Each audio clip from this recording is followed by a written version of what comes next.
केंद्रीय गृहमंत्री अमित शहा हे उद्या नांदेड दौऱ्यावर येत आहेत। नवा मोंढा मैदानावर उद्या दुपारी 2:30च्या दरम्यान भव्य सभेचं आयोजन करण्यात आलंय। या सभेमध्ये अनेकांचा भाजपमध्ये प्रवेश पार पडणार आहे। सभास्थळाची अशोक चव्हाण यांनी स्वतः पाहणी केलेली आहे। अमित शहा यांच्या या दौऱ्याची नेमकी तयारी कशी सुरू आहे याचा आढावा आमचे प्रतिनिधी कमलाकर बिरादर यांनी घेतलाय, पाहूया।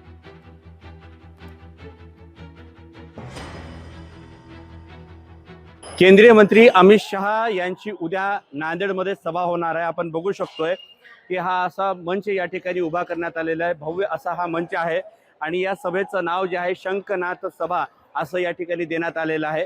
तर उद्या अमित शहा जे आहेत 12 ते 1च्या दरम्यान नांदेड शहरामध्ये त्यांचं आगमन होणार आहे। नांदेडमध्ये विविध कार्यालयाचं उद्घाटन, त्यासोबतच वसंतराव नाईक यांच्या पुतळ्याचं अनावरण सुद्धा त्यांच्या हस्ते या ठिकाणी होणार आहे। त्यानंतर जे आहे या सभास्थळी त्यांचं आगमन होईल आणि या ठिकाणी जे आहे अमित शहा या सर्व नागरिकांशी ते संबोधित करणार आहेत। आणि या सभेतून जे आहेत आता ज्या होऊ घातलेल्या स्थानिक स्वराज्य संस्था आहेत त्या निवडणुकीच्या अनुषंगाने सुद्धा ही सभा मोठी महत्त्वाची ठरणार आहे। त्यामुळे या सभेला शंखनाद सभा असं नाव देण्यात आलेलं आहे। आणि या सभेतून अमित शहा जे आहेत नांदेडकरांना काय संबोधित करणार आहेत आणि ही सभा येत्या निवडणुकीसाठी किती महत्त्वाची ठरणार आहे याकडे सर्वांच्या नजरा लागलेल्या आहेत। कमलाकर बिरादार, लोकशाही मराठी, नांदेड।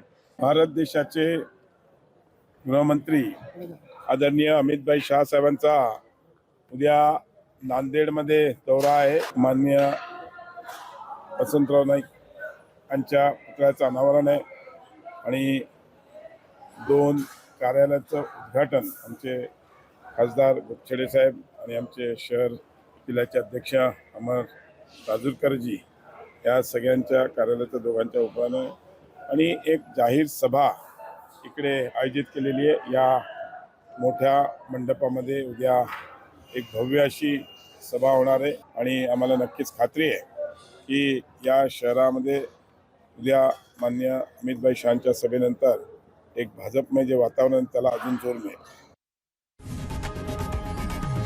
लोकशाही मराठी ऐका, पहा, जागरूक रहा।